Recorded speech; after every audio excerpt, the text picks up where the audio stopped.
बिस्मिल्लाहिर्रहमानिर्रहीम। स्टूडेंट्स, आज हम लोग चैप्टर नंबर 2 स्केलर और वेक्टर उसको स्टार्ट करेंगे। तो सबसे पहले हम लोग चैप्टर नंबर 2 का करेंगे इंट्रोडक्शन। ठीक है, तो अच्छी तरह समझिएगा। जहां कंफ्यूजन हो, जहां प्रॉब्लम हो, उसको राइट डाउन कीजिएगा और लाइव क्वेश्चन आंसर सेशंस के दौरान आप वो फिर मुझसे डिस्कस करेंगे। ठीक है स्टूडेंट, चैप्टर नंबर 2 जो है, चैप्टर नंबर 2 ये है स्केलर एंड वेक्टर का। स्केलर एंड वेक्टर ये चैप्टर का टाइटल है। इस चैप्टर में जो जो टॉपिक्स इंक्लूड हैं, पहले उन टॉपिक्स को देखिएगा। देखिए, सबसे पहले इसके अंदर है इंट्रोडक्शन। इंट्रोडक्शन, ठीक। फिर आपके पास है additions of vector. Additions of vectors.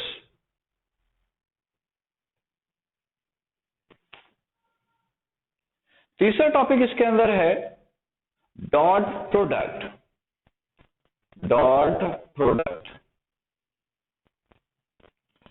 चौथा टॉपिक है क्रॉस प्रोडक्ट। ये है आपका थ्योरी के टॉपिक्स। प्रॉब्लम्स। प्रॉब्लम्स इसमें है 24।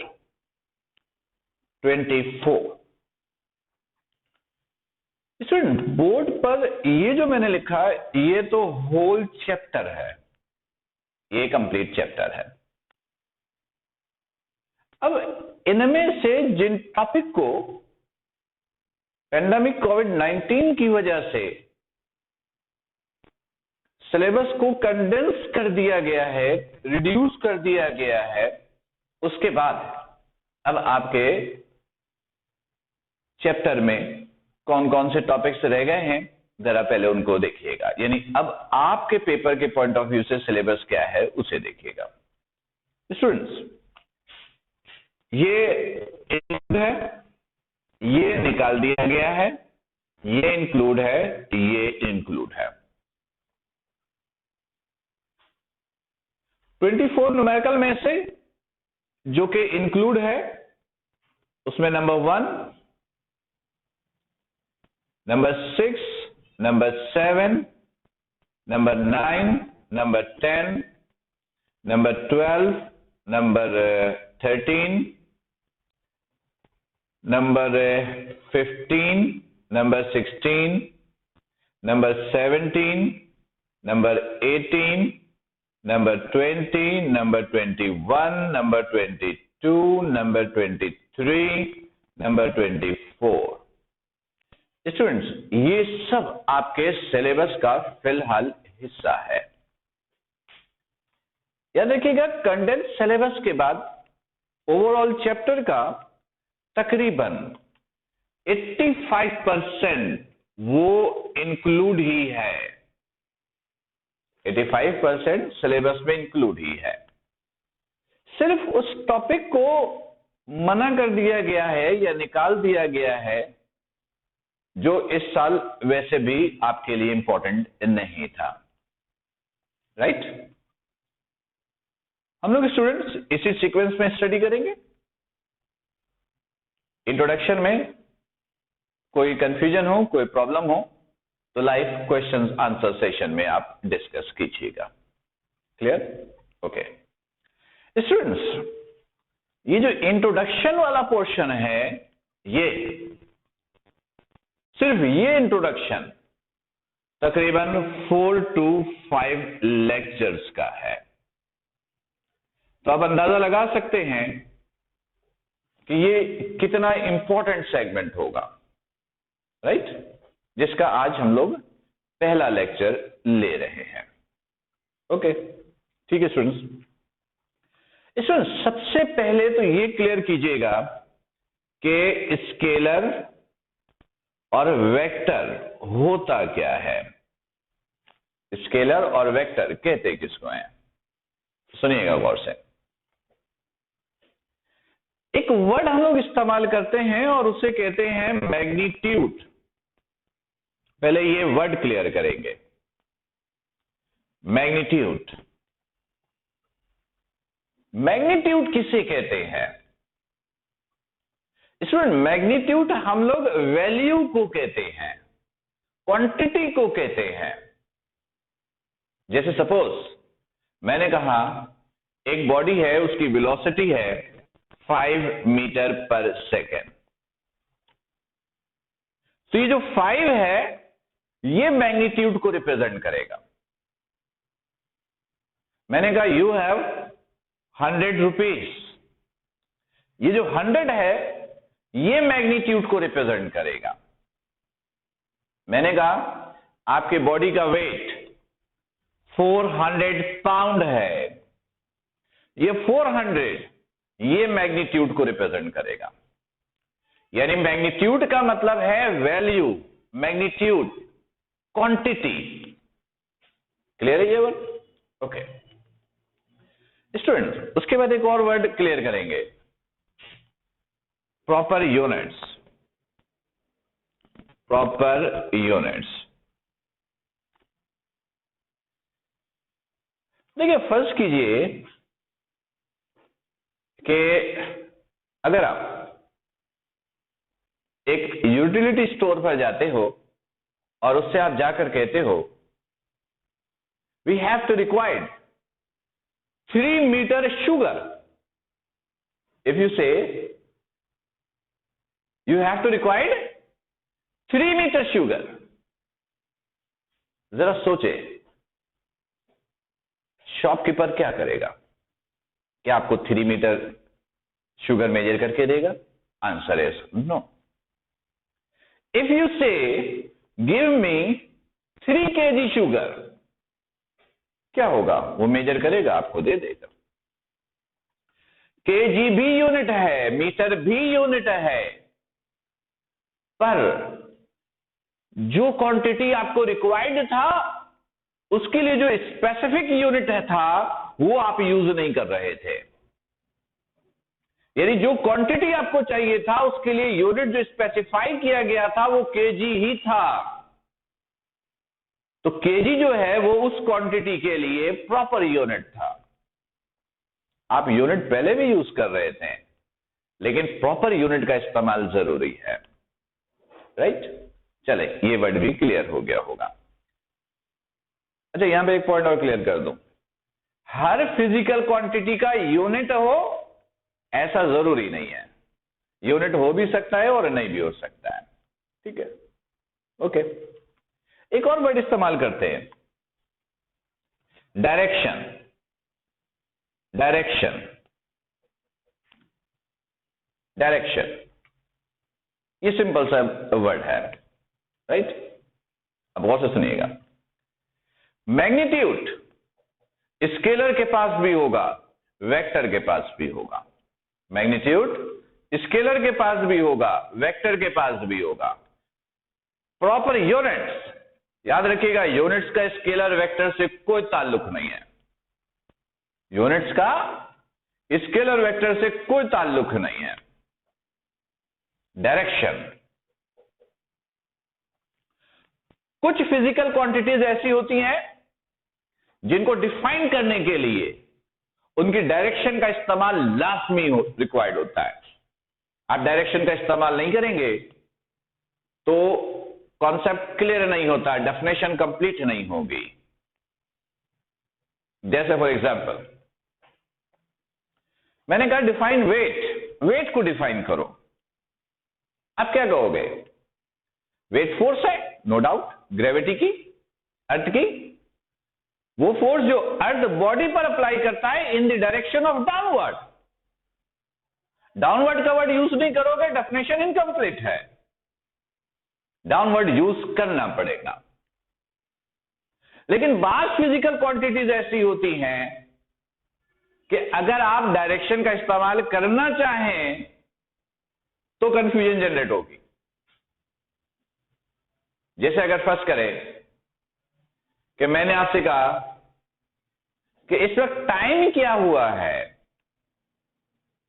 या मैं आपसे पूछूं बॉडी का मास बता दीजिए क्या है, या मैं आपसे पूछूं आपके पास इस वक्त रुपीस कितनी है, तो क्या आप ये कहेंगे कि I have 100 rupees in right direction, left direction, upward direction, downward direction, क्या ये बोलोगे? मैंने पूछा आपके पास पैसे कितने हैं, आपने आंसर दिया 100 rupees, answer complete. They are no need of direction.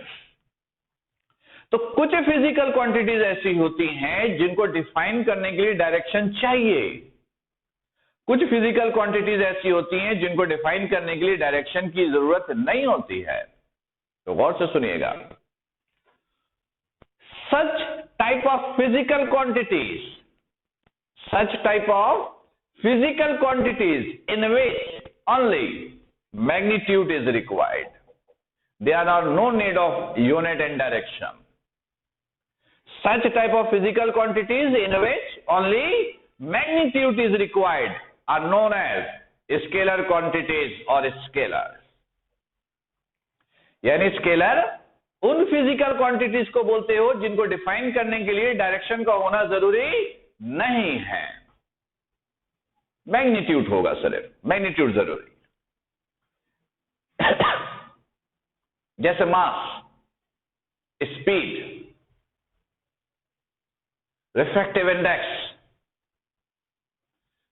किसी डायरेक्शन की जरूरत नहीं है इनको डिफाइन करने के लिए, तो ये स्केलर क्वांटिटी होंगी। लेकिन वो तमाम फिजिकल क्वांटिटीज जिनको डिफाइन करने के लिए मैग्नीट्यूड के साथ साथ डायरेक्शन भी चाहिए, such type of physical quantities in which magnitude as well as direction are required. Magnitude भी चाहिए, डायरेक्शन भी चाहिए, ऐसी फिजिकल क्वांटिटीज को कहते हैं वेक्टर क्वांटिटीज और वेक्टर, राइट। स्टूडेंट, ये तो हमने एक कॉन्सेप्चुअल डिफरेंस देखा कि स्केलर वेक्टर क्या होता है। अब जरा पहले ग्राफिकल देख लेते हैं। देखिएगा, वेक्टर को ग्राफिकली एक एरो हेड के साइन से प्रेजेंट करते हो,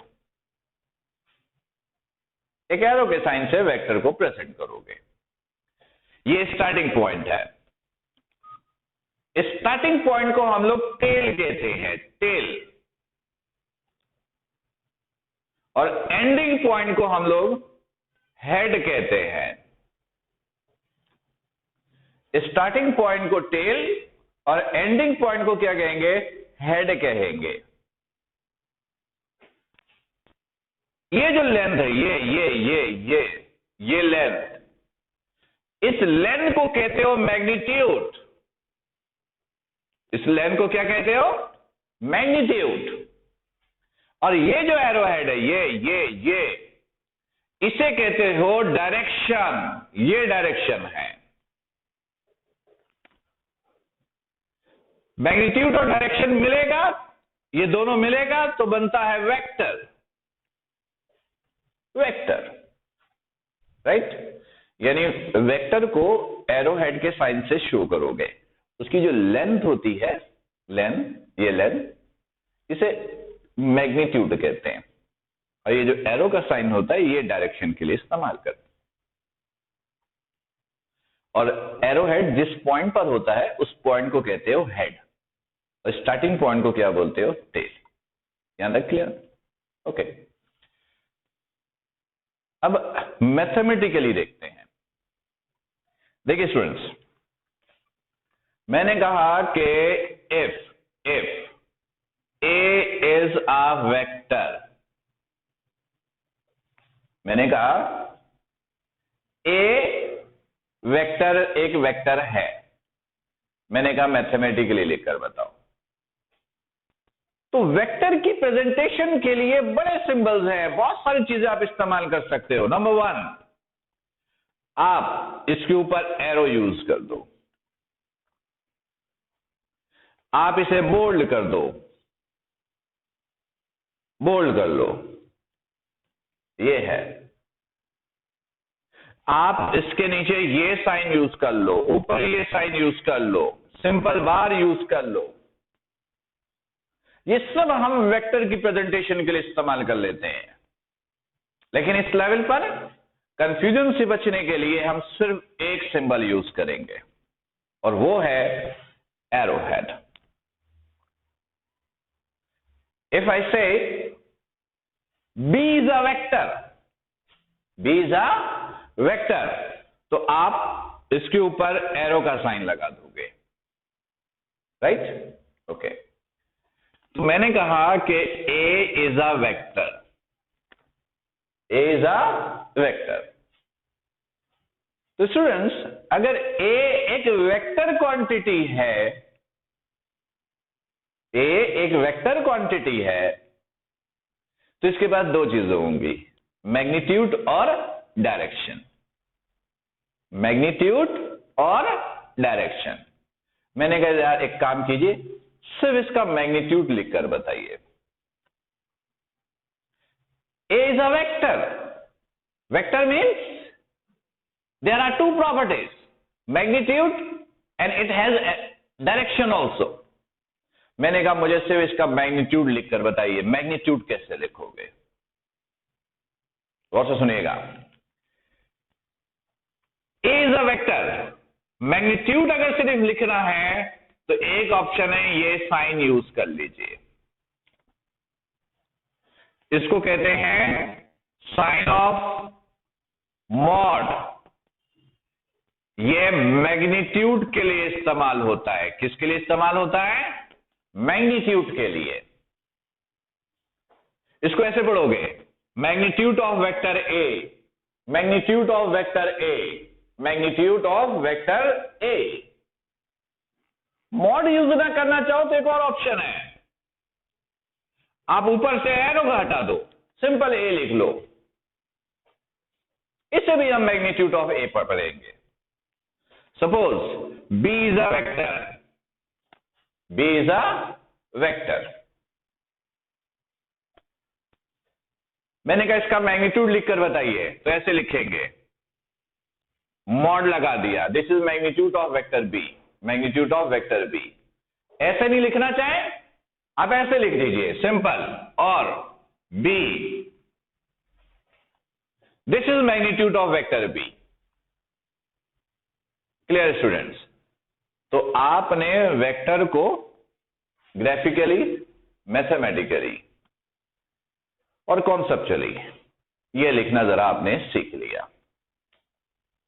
स्टूडेंट्स, यहां पे एक पॉइंट और क्लियर करेंगे।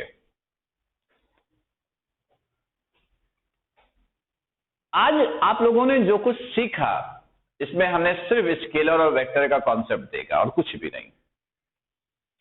पेपर में ये एमसीक्यू में आ सकता है। किस में आ सकता है? एमसीक्यू में। हम आपको एक फिजिकल क्वांटिटी देंगे और आपसे पूछेंगे बताइए ये स्केलर है या वेक्टर है। एक फिजिकल क्वांटिटी देंगे और आपसे पूछेंगे बताइए ये स्केलर है या वेक्टर है। आप कैसे बताएंगे? या तो आपको उस फिजिकल क्वांटिटी का कॉन्सेप्ट आना चाहिए, या डेफिनेशन पता हो, या डायरेक्टली इंफॉर्मेशन हो। आप बता दोगे ये स्केलर है या वेक्टर है। लेकिन फर्ज कीजिए मैंने एक ऐसी फिजिकल क्वांटिटी बताई जिसकी प्रॉपर डेफिनेशन आपको नहीं मालूम और कॉन्सेप्ट भी नहीं है। फिर आपको फैसला करना हो कि ये स्केलर है या वेक्टर है। कैसे बताएंगे?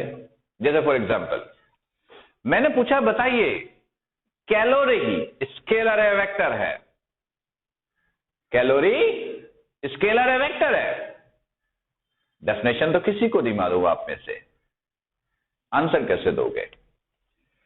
अगर कोई ऐसा फिजिकल क्वांटिटी हो जिसके बारे में आपके पास नॉलेज नहीं है, इंफॉर्मेशन नहीं है, तो स्टूडेंट्स उस फिजिकल क्वांटिटी को अपनी नॉर्मल लाइफ में यूज करके देखिए कि जिस फिजिकल क्वांटिटी के बारे में पूछा जा रहा है नॉर्मल लाइफ में इसका इस्तेमाल किधर है। आपको खुद ब खुद आंसर मिलेगा कि वो स्केलर है या वेक्टर है। जैसे मैंने पूछा कैलोरी, कैलोरी कहां इस्तेमाल करते हैं? खाने पीने की चीजों में। अक्सर कहते हैं कि यार ये नहीं कहो, इसके अंदर बेनता कैलोरीज है, या ये खाइए, इस्तेमाल कीजिए, इसमें इतनी कैलोरीज है। कैलोरीज का ताल्लुक खाने पीने की चीजों से हुआ। इसका मतलब ये हुआ कि खाने पीने चीजों का ताल्लुक डायरेक्शन से तो होने से रहा, तो इसका मतलब ये स्केलर है। वैसे कैलोरी एनर्जी की एक फॉर्म है, एनर्जी का यूनिट है। एक और पॉइंट क्लियर कर रखेंगे, अगर यूनिट में आपको कोई दे दूं और पूछूं बताइए ये स्केलर है या वेक्टर है, जैसे फोर्स, फोर्स वेक्टर है। मैंने पूछा न्यूटन, बताइए न्यूटन स्केलर है या वेक्टर है। अब आप कैसे बताएंगे और से अच्छी तरह समझेंगे। अगर एक फिजिकल क्वांटिटी वेक्टर है, फिजिकल क्वांटिटी वेक्टर है, तो उसका यूनिट भी वेक्टर होगा। जैसे फोर्स वेक्टर है तो न्यूटन भी वेक्टर होगा। लेकिन यहां पर एक क्वेश्चन अराइज हो जाता है, आप में से किसी के जहन पे आ सकता है कि सर वेलोसिटी का यूनिट भी मीटर पर सेकंड है, स्पीड का यूनिट भी मीटर पर सेकंड है, पर स्पीड तो स्केलर क्वांटिटी है, वेलोसिटी तो वेक्टर क्वांटिटी है। फिर और से ये पॉइंट भी क्लियर कीजिए, अगर कोई यूनिट स्केलर और वेक्टर दोनों फिजिकल क्वांटिटी का है, स्केलर का भी है वेक्टर का भी है, तो बाय डिफॉल्ट आप उसको वेक्टर कंसीडर कीजिए, वेक्टर का यूनिट कंसीडर करेंगे। अगर कोई यूनिट जैसे मीटर पर सेकंड स्पीड का भी है, वेलोसिटी का भी है, तो आप इसको वेलोसिटी का कंसीडर करेंगे। सिर्फ मीटर डिस्टेंस का भी है, डिस्प्लेसमेंट का भी है, तो आप डिस्प्लेसमेंट का कंसीडर करोगे और उसको वेक्टर बोलोगे। क्लियर? तो स्टूडेंट्स आप लोग फिर एक काम करेंगे, page number 49, page number 49,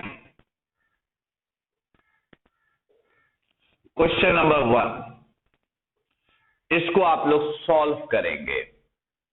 page number 49 पर क्वेश्चन नंबर 1 को सॉल्व करेंगे। इसमें 20 फिजिकल क्वांटिटीज के नेम दिए गए हैं, 20 फिजिकल क्वांटिटीज के नेम दिए गए और आपसे पूछा गया है कि बताइए वो स्केलर है या वेक्टर है, स्केलर है या वेक्टर है। तो आप उसको अटेम्प्ट करेंगे। अगर किसी फिजिकल क्वांटिटी में आपको कंफ्यूजन हो कि वो स्केलर है या वेक्टर है, समझ नहीं आ रहा है, तो लाइव क्वेश्चन आंसर सेशन में फिर मुझसे डिस्कस करेंगे। क्लियर? स्टूडेंट्स, ये स्केलर वेक्टर का पहला लेक्चर था। फिलहाल इंट्रोडक्शन का हिस्सा चल रहा है। ये इंट्रोडक्शन सिर्फ 4 to 5 लेक्चर पर बेस करेगा। एक बड़ा इंपॉर्टेंट चैप्टर है, बड़ा अच्छा कॉन्सेप्चुअल चैप्टर है। लेक्चर्स में अगर कोई कंफ्यूजन हो तो उसको रिवाइज करके देखिएगा, फिर भी कंफ्यूजन रहे तो लाइव क्वेश्चन आंसर सेशन में पूछिएगा। फिर आपसे मुलाकात इंशाल्लाह लाइव क्वेश्चन आंसर सेशन में होती है। तब तक आप लोग अपना ख्याल रखिएगा, घर पे रहिएगा, महफूज रहिएगा। अस्सलाम वालेकुम।